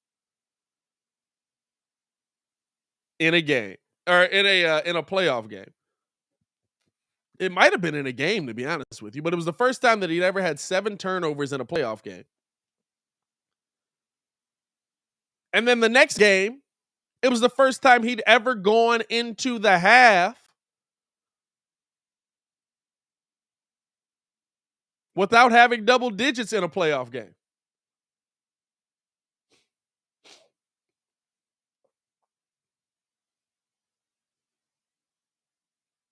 Five points, 2 for 4, 1 for 1 from the 3-point line. He had just as many points as he had fouls. Oh, my bad. He actually had 1 less point than he did fouls because Chris Paul ends up fouling out.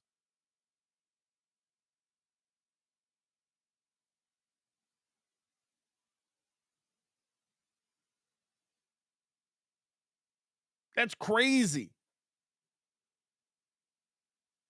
I was sitting there surprised by what we were seeing, and I'm gonna be real with you. This has kind of been the Suns in this playoffs, right? When you wanted big name guys to step up, they really didn't step up. Now, there's some games, right, where like Devin Booker goes crazy, Chris Paul goes crazy, the tandem of 2. But like I think about, there's been multiple games in this series, not this series alone, but in this playoffs, where we've said, hey, like somebody else needs to step up, and they just haven't. And let's keep it a Billy Buck Bean. That somebody's been DeAndre Ayton more times than not.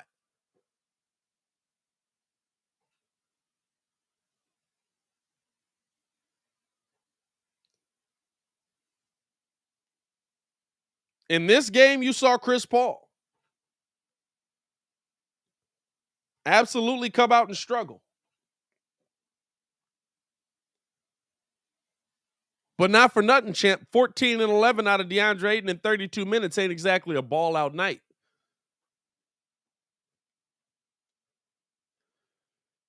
Devin Booker gave you 35. This is supposed to be a little 3-headed monster action, right?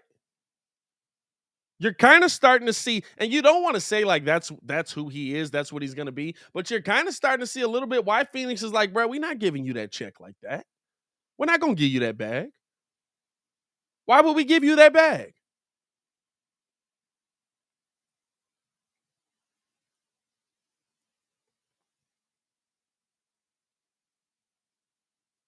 You're starting to see it a little bit more and more, and I think that it's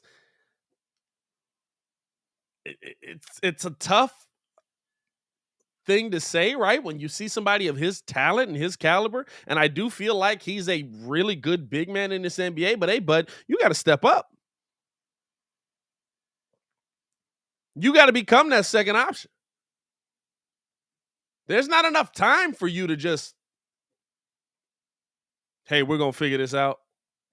It's 2-2 again. It's an even playing field. I credit Dallas for what they did, man. Jalen Brunson starting to get it going. Dorian Finney-Smith cooking a little bit in these last couple of games too. And you needed somebody who you felt like was going to step up in a big moment and give you that big game. In the last two games, 14-4, game before in 41 minutes, we're playing some really good defense. Had 3 steals in that game. And then in last night's game, 24-8, he had another steal on top of that, 8 for 12 from the 3-point line. Now, granted, it took Dallas shooting and a historic level at the 3-point line for you to come away with a 10-point dub, right?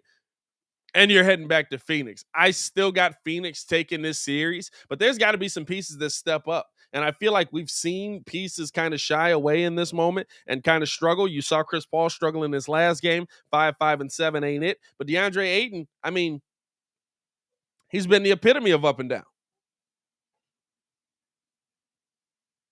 He's been the epitome of it. Game 1 versus Dallas, 25-8. Game 2, 9-3. Game 3, 16-11. Game 4, 14-11. But the problem I have is in Game 4, you became the number 1 option early in that game. Or number 2 option, I should say, early in that game. When Chris Paul can't get it going, you got to step up in that moment. So that's gonna be an interesting dynamic to see, man. I mean, he's been up and down pretty much the entire playoffs. His averages are probably pretty good, but I mean, a 10-9 game versus the Pelicans, and that was the game where Devin Booker was out. You're gonna need to see more from him for sure. The other team that might be in a little bit of trouble. What is that?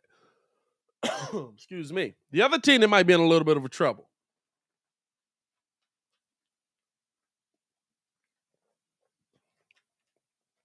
And prayers up to Ringo, man. Ringo going through it over there, man. R.I.P. to Ringo's uncle. Should be back tomorrow, so bless up to little bro on there, man. But his Miami Heat ain't looking too good since Joel Embiid came back in the building, my boy.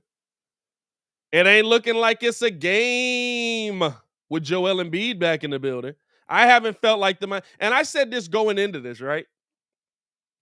I said this when Embiid was on his way back, and I felt like Embiid wasn't going to be coming back because of the injury that he sustained. And when they were talking about he wasn't able to see the light, I was like, dog, like, does that mean on like the lowest brightness setting, he can't see the light? Like, what do you mean he can't watch the light right now?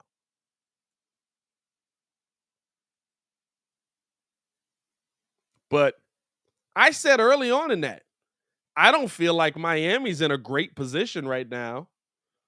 Because we didn't see Harden in game 1 we didn't see you didn't see Harden either. You didn't see Embiid in game 1 and game 2, and guess what?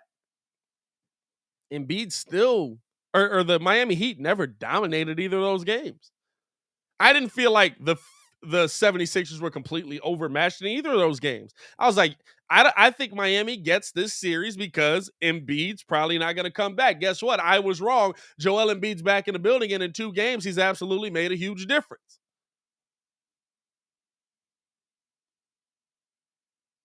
In 2 games, Joel Embiid has turned this Philadelphia 76ers team into the struggling bunch that it was. To now, not only have they won those 2 games, but they won one of them by 20. And this last game, it felt like Philadelphia had control of this game the entire way. Game-changing players make game-changing plays, man. And Joel Embiid absolutely is a game-changing player. Jimmy Butler had 40 in this. He had 40. 43-6, 13 for 20. 12 for 13 from the free throw line, 2 for 6 from 3, 2 steals, 2 blocks. Doing everything that he can for you. Bam had 21-7.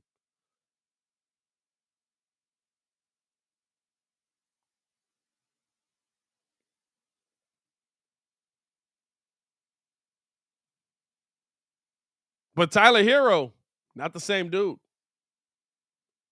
11-10, 10 rebounds was crazy from Tyler Hero, though. I saw that, I was cracking up. But 4 for 12, 1 for 5 from the 3-point line, making them very 3-point dependent. You haven't seen them drive inside that paint the same way they were.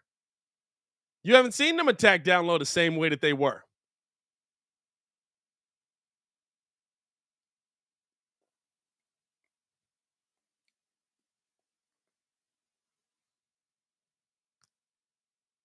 And I'll give Harden credit, man. I've been killing Harden a lot. Harden finally showed up in the game. 31, 7, and 9. That's the Harden that, hey, I'm supposed to be paying for if I'm Philly.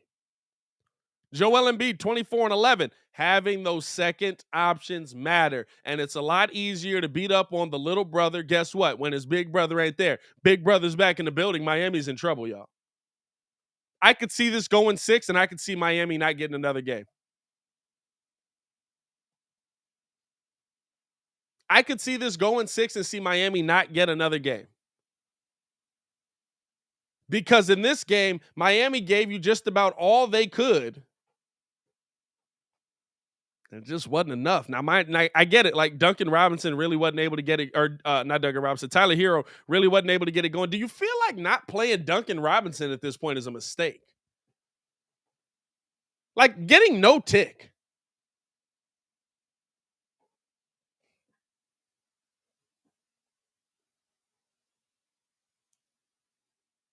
When's the last time we saw Duncan Robinson on the floor?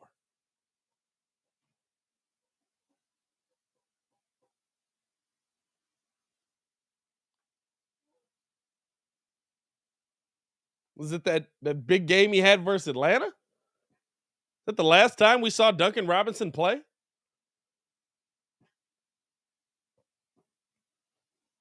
Where he was like 8 for 9 from the 3-point line or something like that?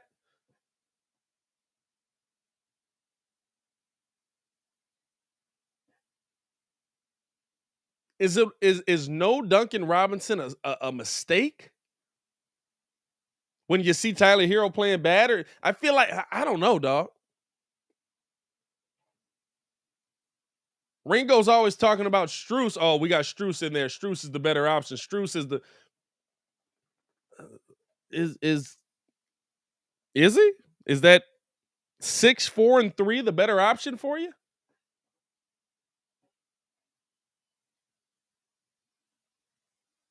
Is that the move? I don't know. I'm asking. Because I feel like when you've got Hero off and you're getting nothing going offensively versus a team that's killing you down low.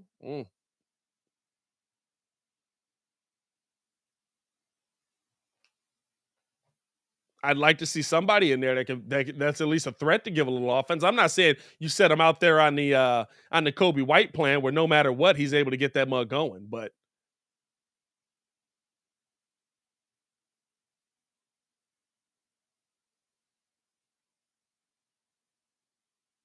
I do feel like at a minimum you could have gave him a little bit of opportunity.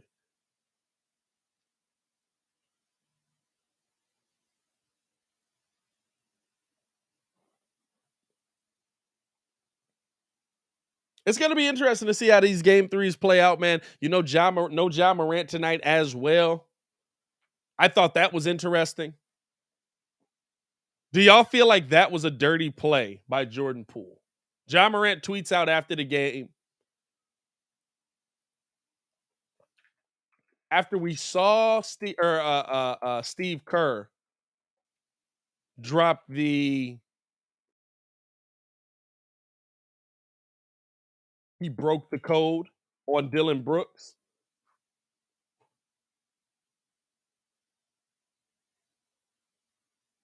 We saw Ja Morant tweet out, in quotations, broke the code.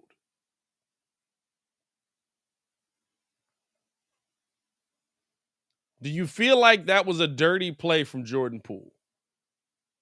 And I appreciate everybody for tuning in and rocking with us, man. Hit that like button, subscribe to the page. And there's two separate things there, right? Something can be a dirty play, and I cannot feel like he's a dirty player. I do feel like, especially when you've got all your momentum going the other way,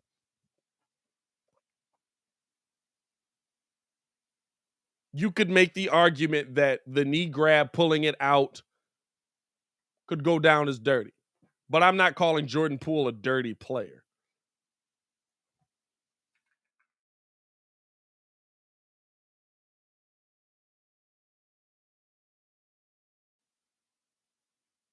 And I think that's kind of where this series has become.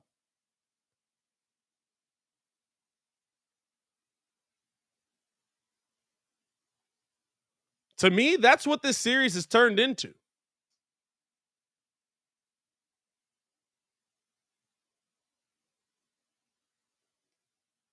I think Draymond pulling Buddy down, little extra. Dylan Brooks running through Gary Payton Jr., little extra.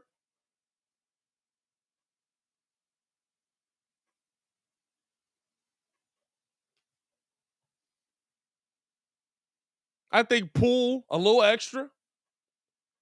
But you can't set the standard for this series and all of a sudden feel like this isn't what was going to happen. Y'all set the standard on this. No, you can't go back in the middle of it. Draymond did what he did. I felt like, I don't know if I'd call that a dirty play. I'd say it wasn't a basketball play when Draymond does what he does.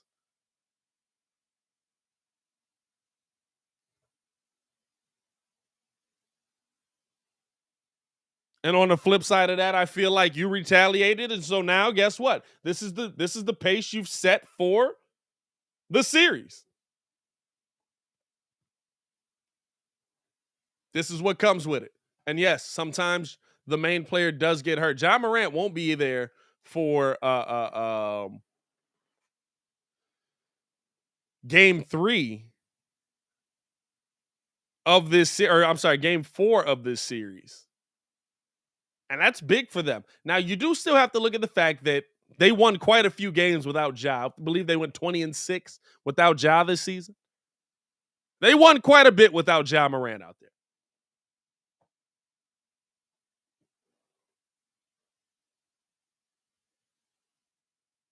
I don't put them out of it, but they are down, right? There's going to be, I believe, there was just a 1-game suspension, so they should be getting Brooks back. And this team understands a dynamic of playing well together without Ja on the court.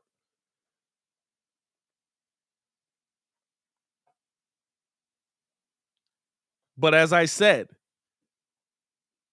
this Memphis team reminds me of a team that, hey, we're at this level where, like the Denver Nuggets were, right? The Denver Nuggets, when they were just all really, really good players, really good role players, a collection of great role players. But when you add that sprinkling of superstar on top of it, it changes the game. When you add that sprinkling of superstar on top of it, it changes how everything's played. Ja Morant, to me, is a superstar level player.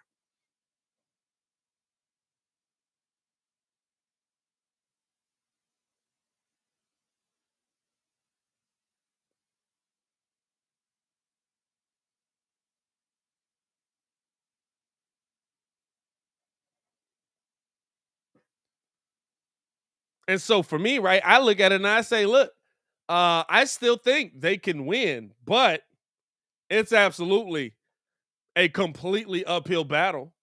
And the hill is mad steep. You're going up against Dre, Clay, Steph, Poole. You got enough guys. We've seen in the series, right? The guy that's kind of sparked all of the offense on this side has been Ja Morant, because they've been able to get down. Ja's been able to get downhill, kick it out to the corner, make a play that way. You know what I'm saying? Those things make a difference. Having his aggressiveness, having him being able to penetrate the paint, those things make a big difference for the Memphis Grizzlies. And when you see them lose that dynamic of it, even if they are used to playing with it, right? They've gotten used to playing with Ja back in the building. Are you going to be able to just all of a sudden flip that switch back to, oh, we know what this is, we're ready to go? That's going to be interesting to see for me. It's going to be interesting to see. I think that's going to be a fun series to watch. even if Ja isn't able to be 100%, I know Ja's going to try and come back. But even if he's not 100% coming back, I think there's going to be a really fun series to watch. I think there's going to be mad entertaining, man. I really do. Hey, we appreciate y'all for tuning in and rocking the show. We at 12:45. We got about 15 minutes left in the show, man. Appreciate y'all showing so much love as always, man. Hit that like button, subscribe to the page. We do talk Chicago sports daily on this channel. It's the only channel talking Chicago sports, how Chicago talks. So make sure that you get in tune with us, man. Push the button. Come on. Push the button. Come on, push the button. Yeah, come on, push the button. Some little bitty news that kind of came down the pipeline. I don't think it's anything major. Shout out to Baki for sending it to us, though. Baki, the Black Adam Schefter, always watching out for us. The Chicago Bears have signed DB Jonathan Alexander to a 3-year deal. Alexander participated in this past week's rookie minicamp on a tryout basis, so we'll have to look at him. I don't really can't say I know a ton about him. We'll check that out. I don't think that's crazy news at all by any means of the imagination. I'm not even gonna pretend like. Let me see here.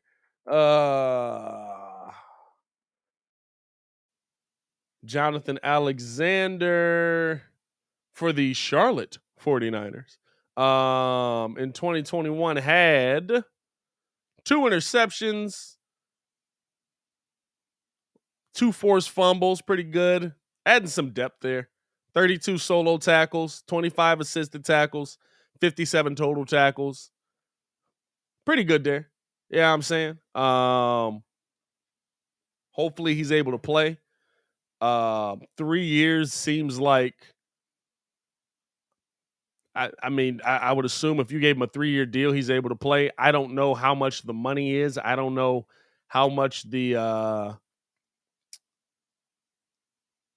how much he's able to get paid. I mean, they essentially gave him a rookie contract, though.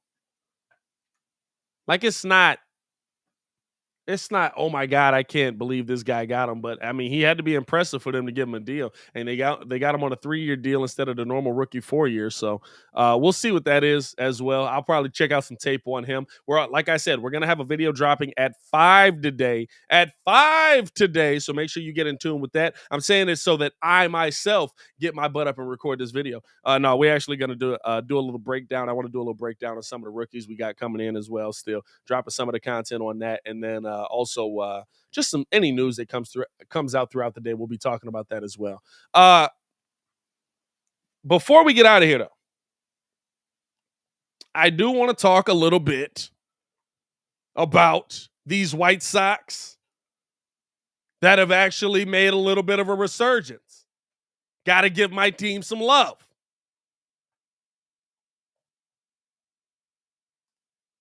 Sox have now won 6 straight and have absolutely come back from the hole that they were in after sweeping the Boston Red Sox this series. And now all of a sudden they're sitting second in the AL Central. They're 14-13. You get Yohan Moncada and Joe Kelly back.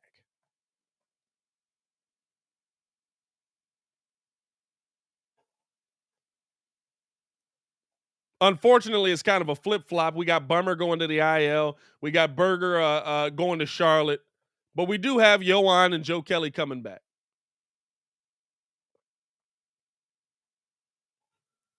Has this team found its groove?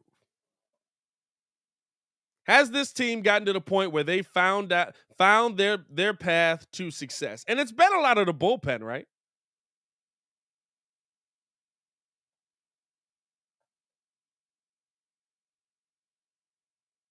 It's been a lot of the bullpen. It's been a lot of, hey, like, there was such a, I'm not going to lie to you, I have been so critical of the Sox getting rid of Craig Kimbrell, keeping Liam Hendricks, who was getting rocked at the beginning of the season, also getting rocked last season. Like, it's not like it's new. I was so critical of that because you had a pitcher in the building that was a Hall of Fame level pitcher who will make the Hall of Fame for what he's done in the major leagues, who in the 9th inning was absolutely a dog. who had an ERA of 0 in the 9th inning. Like, I was really critical of that move. And I've been critical of some of the moves that Tony and Rick have made. I think that, to me, that's the worst one, right? Because you got rid of Nicky Two Strikes and Nick Madrigal, and you also just basically were like, hey, we're gonna get this in here and try and make a run for it. And if we're not able to make a run, we're not able to make a run. You weren't able to make a run, and then you flipped them for nothing. So I've been very critical of that. And then Liam coming in was getting rocked. But the resurgence of Liam Hendricks, who, by the way, Tony has been using expeditiously, if we want to bring T.I. into this, right? Is crazy to me. And I'm glad that he's playing better now. I hope that it's something that can continue. We saw him playing well in stretches for the Sox last season, but it also didn't pan out for you in the playoffs. But the Sox still dealing with a ton of injury woes. But I think that the big thing that you got to look at is, right, like Kopech starting to get it together, pitching very well in this stretch here. Still hasn't gone more than 4 innings, I don't think, and you can see that it kind of pissed them off in the last one, but still hasn't gone more than 4 innings. But the come of the run of Dylan Cease has been a beautiful thing to see. Has been a beautiful thing to see. He has been a dominant player for the Sox in this stretch. He has absolutely been killing mugs at the plate, absolutely throwing targets out here. As Ringo likes to call them, dots. By the way, Baki, I heard about the Madden match between you and Ringo, bro. We'll talk about that tomorrow. But I feel like now that they're finding the groove in the pitching staff, now you see this team kind of starting to come together. Also, you got to give credit to the fact that the defense has been better, and you hope that getting Yoan back just continues to add to that. The Sox had some atrocious defense in that slump of losses that they had. They've kind of started to settle down a little bit. Unfortunately, you still don't have Eloy out there, but Luis Roberts has been a beautiful guy to see out there, man. He's been killing the game. Jose Abreu kind of slowly starting to get himself back into it. His OBP has been decent, but that you want to see him doing a little bit more, but he's normally a second half of the season guy.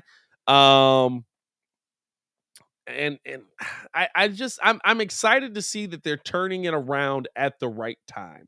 There's a certain time for everything to happen, and if you're able to turn it around at the right time going into this final or coming out of this final stretch of the losing streak that we were going through and how we were slumping so bad. It's good to see them run off this streak of wins. Now, how do you keep that going? Health is going to be a big part of it. It's going to be a huge part of it. If they can stay healthy, they can do a lot, but that's been the biggest question marks for the White Sox for 2 years. I don't know what the heck's going on up there, but they can't stay healthy to save their lives.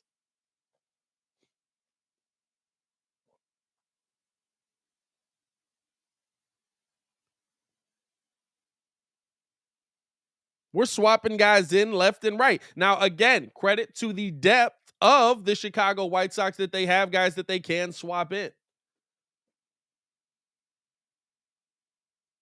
Injuries do happen, but we talked about this last season, right? And there is a concern in my heart going into this season. We talked about this last season, like, yeah, when they get healthy, they'll be there. When they get healthy, they'll be there. They never got healthy. In fact, they had injuries all the way until the last game where there were new injuries piling up. So that is still a concern for me right now as we get ready to go. And you hope to see it. And listen, the Sox are they took advantage of a couple of bad baseball teams, right? Like, I don't know if I'll say bad, but slumping at a minimum, right? We won the 2 games versus the Cubs. We won the series, we split the series, I should say, versus the Angels 2-2. And then we swept the Red Sox. You got the Guardians coming in here. The Guardians going to play a little bit better than the Red Sox did. But now it gets serious, dog. You got the Yankees coming into town over 7 of your next 10, I believe. We got them 4, We got a 5-game set with the Royals where we're going to Kansas City for 5, which what the heck is a 5-game set? I don't think I've seen. Like, I get you're swapping in a couple of double headers there, but what the heck is a 5-game set? What is that? But we got a 5-game set over there versus the Royals. And then we got 3 more against the Yankees, and then you got the Red Sox and the Cubs again. But I want to see how you do against those Yankees. I want to see how you do against the Guardians, because we've seen that the Sox can beat the teams that are down. How do they do against the teams that are on the rise? That's going to be the biggest thing to see coming into the season. I feel like that's going to be the part where we're looking at this team and we're going to know who these guys really are. Right now, 14-13, like I said, sitting second in the AL Central after beating up on a bad Cubs team, by the way. Do want to get into, is it time to trade Wilson Contreras? We'll probably talk about that a little bit tomorrow. We got some of our resident Cubs fans back on the show. Hey, I appreciate y'all for tuning in and showing love, man. If y'all haven't done so, hit that like button, subscribe to the page. We got a lot more content coming for y'all. Expect another full week of sports talk. We'll be live every day, Monday through Friday, 11 to 1. Appreciate y'all for showing all the love that you do. Prayers up to Ringo. Shout out to y'all, man. Shout out to him and his family, man. They just lost their Ringo's uncle. So Ringo, whenever you're ready to come back, bro, you know your seats. We miss you here in the Breeze family, and so we are excited to have you back when you get here, man. And just prayers up to everybody over there. Also, you know what I'm saying? I'll be up in this mug, basically doing nothing. It's nice outside Chicago. I'm gonna be out back. We're gonna be barbecuing. Yeah, I'm saying a little barbecue. I'm having a family barbecue. I appreciate y'all for tuning in and showing love, man. Hey, yo, as always, man, it's your boy, Pat the Designer, back at it again to continue watching our Chicago sports content. Click the links in the description below or just check out the channel, man. We got a lot of stuff coming your way. Hey, yo, as always, man, y'all stay safe out there, Chicago. Peace.